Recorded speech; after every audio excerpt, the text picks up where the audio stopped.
première recommandation, à la prochaine séance, tout le monde doit avoir un t-shirt qui présente son projet. Je n'ai plus envie de demander à quelqu'un que ton projet c'est quoi. Il doit lire ça sur ton t-shirt. Donc il faut y annoter ça. Prochaine séance. Même si c'est un seul t-shirt, oui. Tu vas laver ça régulièrement. Ça doit être propre, repassé. Chaque jour, tu portes ça quand on a une séance. Si tu veux après, tu portes ce que tu veux. Et tu peux avoir un projet et puis tu es à Rakuten. Tu as un t-shirt Rakuten. Ce n'est pas sérieux. Et que tu ne veux même pas donner de la visibilité à ton projet parce que tu marches tous les jours. Tu te balades dans la rue, il y a 500 personnes qui te voient. Pourquoi tu ne veux pas que les 500 là voient le nom de ton projet? Ce n'est pas sérieux. Donc, première recommandation, chacun doit avoir un t-shirt de son projet. Je dis t-shirt parce que c'est ce qui coûte le moins cher. Maintenant, si tu vois que c'est le polo qui est meilleur, tu fais le polo. Si tu vois que c'est un ensemble veste avec la broderie de ton logo dessus qui est meilleur, tu fais ton ensemble veste. Si tu vois que c'est une robe de soirée avec ton logo dessus, tu fais ce qui te plaît. Mais il faut au moins qu'il y ait un identifiant de ton entreprise sur toi. De telle sorte que quand on fait une séance comme ça, je suis capable de regarder ton t-shirt et de voir que tu fais, c'est Maître Chaoma, c'est écrit là et c'est bien. Il faut qu'on puisse identifier ce que tu fais rapidement. Parce que ça participe à la visibilité.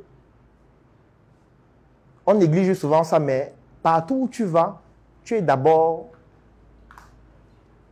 le haut-parleur de ton projet sur le plan verbal et sur le plan non verbal. Donc, la première chose à faire, c'est au moins un t-shirt. La deuxième chose à faire, c'est quand vous allez rentrer ce soir, vous vous regardez dans un miroir et vous vous dites, voici mon projet. Voici ce que je fais dans mon projet. Est-ce que je ressemble à la meilleure personne qui doit parler de ce projet? Si je ne ressemble pas à cette meilleure personne, qu'est-ce que je dois changer sur moi pour être la personne qui a qualité pour en parler? Je vais prendre un exemple. Il y a une dame tout à l'heure qui disait qu'elle fait les perles.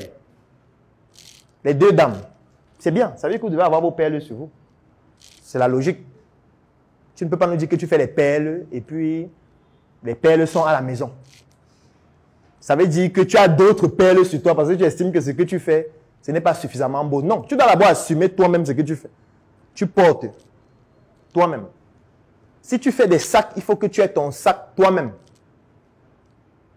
Si tu fais des foulards, il faudrait que tu portes ton foulard toi-même. En fonction du projet que tu as, tu dois te dire à quoi ressembler pour être la meilleure personne qui parle de ce projet. Est-ce que je dois me coiffer? Est-ce que je dois être mieux présenté? Est-ce que je dois changer ma manière de m'habiller? Est-ce que je dois changer ma manière de parler, de m'exprimer? Est-ce que je dois améliorer mon vocabulaire? Est-ce que je dois parler une autre langue? Ainsi de suite. Donc, c'est à vous d'identifier ce que vous devez changer en vous-même. Ce n'est pas à moi de vous dire, parce que c'est vous qui connaissez votre projet. C'est vous qui connaissez ce que vous devez modifier chez vous pour être la meilleure personne qui parle de ce projet. Pour éviter d'être ce type de personne qui parle de choses, mais dont on ne voit pas les résultats sur elle-même. Donc, première chose, un t-shirt ou au moins une tenue qui parle de votre projet, qui présente votre projet, qui identifie votre projet, qui montre le logo de votre projet ou le nom de votre projet globalement, ainsi que ses activités. Deuxième chose, c'est qu'est-ce que je change chez moi pour être la meilleure personne qui doit parler de mon projet? Parce que fatalement, vous devez être le meilleur vendeur de votre projet. Le meilleur vendeur d'une entreprise, c'est son promoteur. Et son promoteur doit avoir toutes les qualifications pour mieux vendre son entreprise par rapport à n'importe qui. Parce que c'est le promoteur qui va recruter les vendeurs. Ça veut dire que c'est le promoteur qui va former ceux qui vont vendre. Et si le promoteur lui-même est médiocre, il ne peut pas enseigner ce qu'il n'a pas, ou ce qu'il n'est pas, ou ce qu'il ne comprend pas. Donc, si vous dites que vous êtes, votre projet, c'est d'apprendre l'arabe aux gens, vous allez parler en arabe, on va commencer par là. On va vous donner un texte, vous traduisez en arabe, on voit. Et on va mettre en ligne, parce que peut-être si vous croyez que vous allez nous tromper, nous, on va mettre en ligne, cibler ceux qui parlent exclusivement l'arabe. Vous allez débattre entre vous. Donc, c'est une manière d'expliquer que, première chose, vous devez être le meilleur véhicule en termes de visibilité de votre projet. Deuxième chose, vous devez incarner la personne qui doit pouvoir vendre votre projet de la meilleure des manières. Ça, c'est la deuxième chose. La troisième chose à faire, vous devez nous raconter l'histoire de votre projet.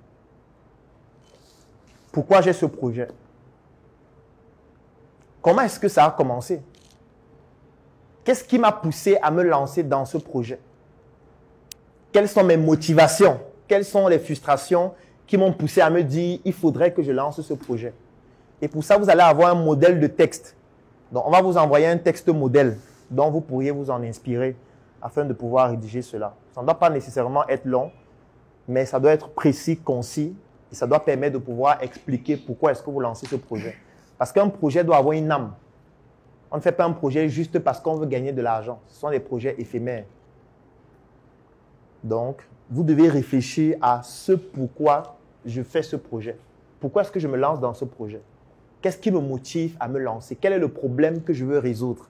Quelle est la solution réelle que je veux apporter aux gens à travers le projet? Est-ce que c'est juste un projet transitoire en attendant de faire le réel projet que je veux faire? Si oui, le réel projet que je veux faire, c'est lequel?